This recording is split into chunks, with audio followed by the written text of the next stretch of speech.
Transform करते हैं, ठीक है, और क्या बनाते हैं, ग्लूकोज की सिंथेसिस करते हैं, और उस ग्लूकोज की जो सिंथेसिस करते हैं इसमें NH कार्बन डाइऑक्साइड और वाटर, ये रॉ मटेरियल्स हैं। कार्बन डाइऑक्साइड और वाटर क्या चीजें हैं, रॉ मटेरियल्स।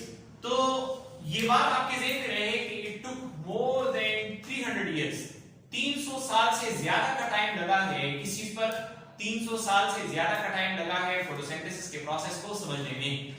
पहले ये ख्याल किया जाता था कि ये सॉइल है जो कि ट्रांसफॉर्म हो जाता है किसके अंदर, जो कि ट्रांसफॉर्म हो जाता है in the form of plant. तो साइंटिस्ट जो है उन्होंने वजन किया, एक छोटा सा बीज जो है बोया या पौधा लगाया और गमले का वजन किया, फिर ये कि जब पौधा बड़ा हो गया तो फिर दोबारा गमले का वजन किया, तो जब दोबारा गमले का वजन किया तो उन्होंने देखा कि गमले का यानी उसके अंदर जो सॉइल कंटेंट है उसमें तो बहुत थोड़ा सा फर्क आया है, लेकिन पौधा बड़ा हो गया है। तो ये बात भी गलत साबित हो गई कि ये मट्टी जो है ये प्लांट के अंदर ट्रांसफॉर्म नहीं हो रही, तो फिर ये क्या चीज है। तो it took more than 300 years, और बहुत सारे साइंटिस्ट की इसके अंदर कंट्रीब्यूशन है, उसके बाद ये इतनी डिटेल्स आज हम तक पहुंची हैं। तो कार्बन डाइऑक्साइड और वाटर के रॉ मटेरियल्स जो है ये इनसे क्या बनता है, इनसे ग्लूकोज बनता है, और ये जो ग्लूकोज की सिंथेसिस होती है तो इसमें एक्चुअली सनलाइट की एनर्जी ट्रैप होती है या ट्रांसफॉर्म होती है। तो हम समझते हैं कि role of carbon dioxide photosynthesis के अंदर क्या है।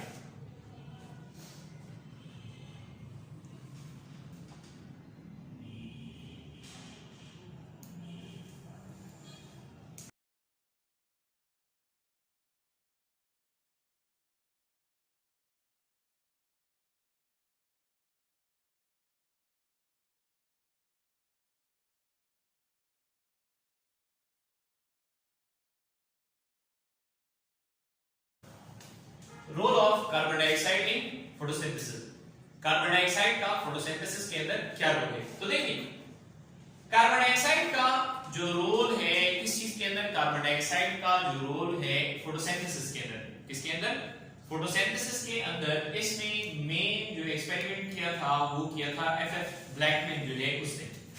आसान सी बात ये है कि कार्बन डाइऑक्साइड के बगैर फोटोसिंथेसिस नहीं हो सकती, कार्बन डाइऑक्साइड के बगैर फोटोसिंथेसिस नहीं हो सकती, क्योंकि वाटर के अंदर तो कार्बन नहीं है, कार्बन डाइऑक्साइड के अंदर कार्बन मौजूद है, लिहाजा ग्लूकोज का फार्मूला क्या है, C6H12O6, मतलब ये 6 कार्बन ग्लूकोज के ये कहां से आए हैं, डेफिनेटली ये कार्बन डाइऑक्साइड ने कंट्रीब्यूट किए हैं, लिहाजा कार्बन डाइऑक्साइड के बगैर फोटोसिंथेसिस नहीं हो सकती। लेकिन इसका कोई एक्सपेरिमेंटल प्रूफ चाहिए, इसका क्या चाहिए, एक्सपेरिमेंटल प्रूफ चाहिए जिसकी बुनियाद पर हम कह सकें कि हां वाकईतन कार्बन डाइऑक्साइड के बगैर फोटोसिंथेसिस नहीं होती।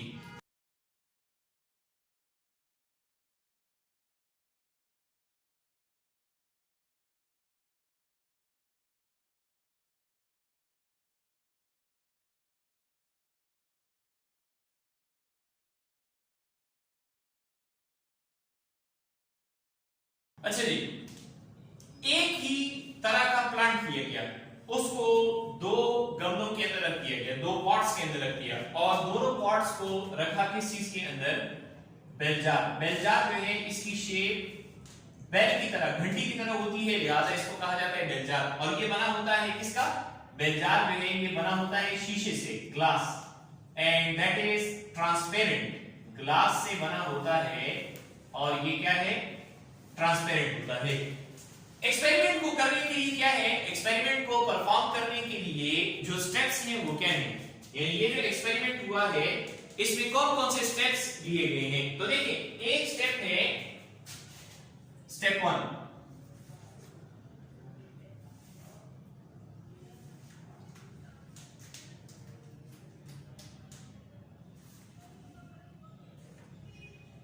Staining of leaves.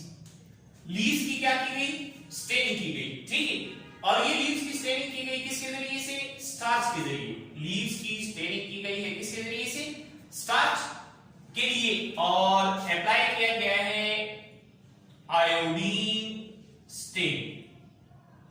पहले स्टेप में लीव्स की स्टेनिंग की गई है, आयोडीन स्टेन अप्लाई किया गया है, किसके लिए, आयोडीन स्टेन अप्लाई किया गया है स्टार्च जो है उसके लिए। क्या है? तो सेकंड स्टेप जो है that is put plants in bell jars. Plants जो है इनको किस में रख दिया गया? बेल जार्स के अंदर रख दिया गया।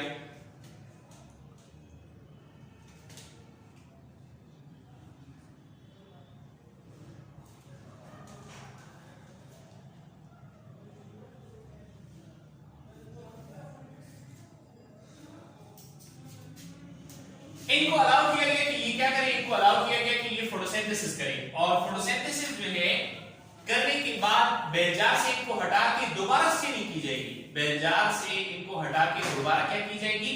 स्टेनिंग की जाएगी।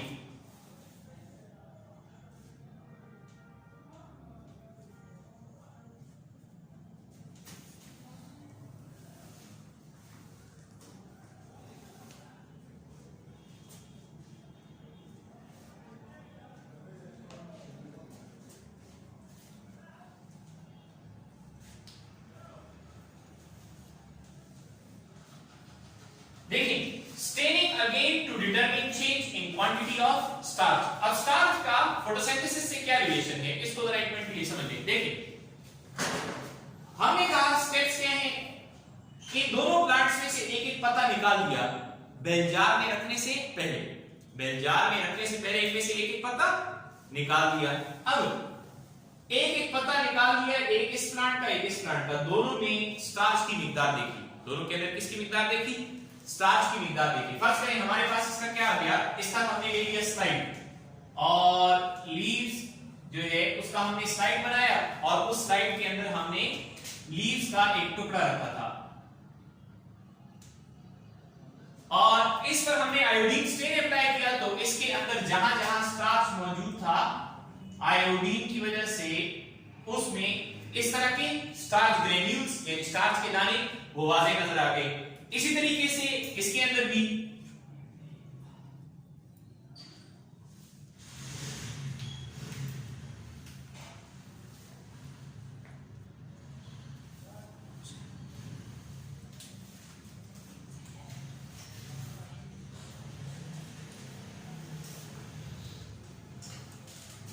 अच्छा देखिए, इसकी ये क्या है?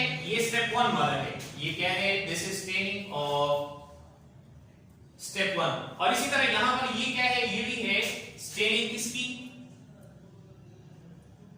स्टेप 1 की स्टेनिंग है। अब इन दोनों प्लांट्स को बेलजार के अंदर रख दिया गया और अलाउड टू डू फोटोसिंथेसिस। इनको अलाउ किया गया कि ये क्या करें? फोटोसिंथेसिस करें। तो स्टार्च का हमने कहा कि इसके साथ क्या रिलेशन है? स्टार्च का फोटोसिंथेसिस के साथ क्या रिलेशन है? स्टार्च क्या चीज है? मोनोसेकेराइड है, डाइसेकेराइड है या पॉलीसेकेराइड है? स्टार्च जो है वो क्या है? पॉलीसेकेराइड है। स्टार्च क्या चीज है? पॉलीसेकेराइड है। समझ आ गई ना? तो ग्लूकोज मोनोसेकेराइड और स्टार्च पॉलीसेकेराइड। जब ग्लूकोज बनेगा फोटोसिंथेसिस के नतीजे में, जब ग्लूकोज बनेगा किसके नतीजे में? फोटोसिंथेसिस के नतीजे में बनेगा, तो बहुत सारे ग्लूकोज मॉलिक्यूल्स मिलकर क्या बना लेंगे? स्टार्च मॉलिक्यूल बना लेंगे। मतलब ये कि अगर फोटोसिंथेसिस का प्रोसेस हो रहा है तो प्लांट में लीव्स के अंदर स्टार्च ग्रेन्यूल्स की मिकदार में इजाफा होगा।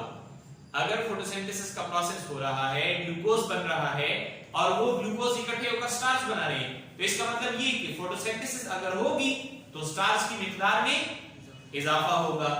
तो इसलिए स्टार्च की स्टेनिंग हम करें। लेकिन इस बेलजार और इस बेलजार में फर्क क्या है? तो इस बेलजार के अंदर रखा गया है पोटेशियम हाइड्रोक्साइड को। इसको रखा गया है पोटेशियम हाइड्रोक्साइड, और पोटेशियम हाइड्रोक्साइड असल में क्या है? ये है carbon dioxide absorber. Potassium hydroxide जो है ये क्या चीज है? कार्बन डाइऑक्साइड एब्जॉर्बर है। तो ये जो कार्बन डाइऑक्साइड एब्जॉर्बर है ये क्या करेगा?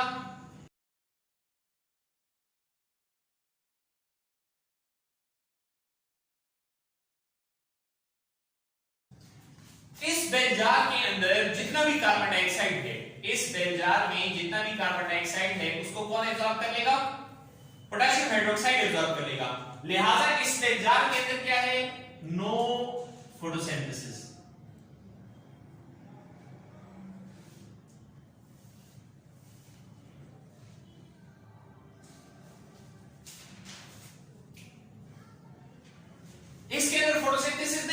क्यों नहीं होगी? क्योंकि कार्बन डाइऑक्साइड को किसने एब्जॉर्ब कर लिया?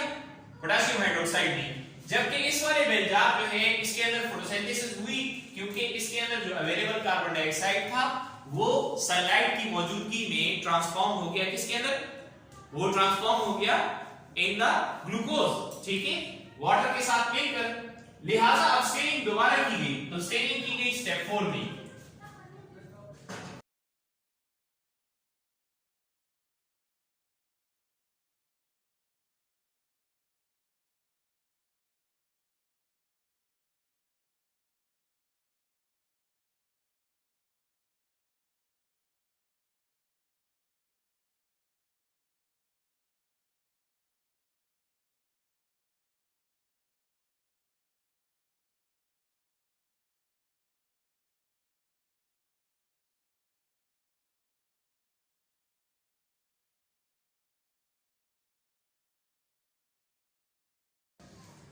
अच्छा जी देखिए, इसमें स्टेप 4 में स्टेनिंग दोबारा की गई और यहां पर भी स्टेप 4 के अंदर स्टेप 4 में स्टेनिंग दोबारा की गई। इस प्लांट में देखा गया कि स्टार्च ग्रेन्यूल्स की मिकदार पहले से क्या है?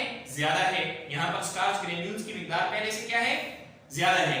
जबकि इस प्लांट में जब दोबारा स्टेनिंग की गई तो इसमें देखा गया कि स्टार्च ग्रेन्यूल्स की मिकदार कम है। तो अब इससे एक्सपेरिमेंटली ये बात प्रूव हो गई, इससे एक्सपेरिमेंटली ये बात क्या है? प्रूव हो गई कि अगर कार्बन डाइऑक्साइड होगा तो फोटोसिंथेसिस होगी। लिहाजा यहां पर कार्बन डाइऑक्साइड का एब्जॉर्बर यानी पोटेशियम हाइड्रोक्साइड नहीं था और उस पोटेशियम हाइड्रोक्साइड के ना होने की वजह से यहां पर फोटोसिंथेसिस हुई है।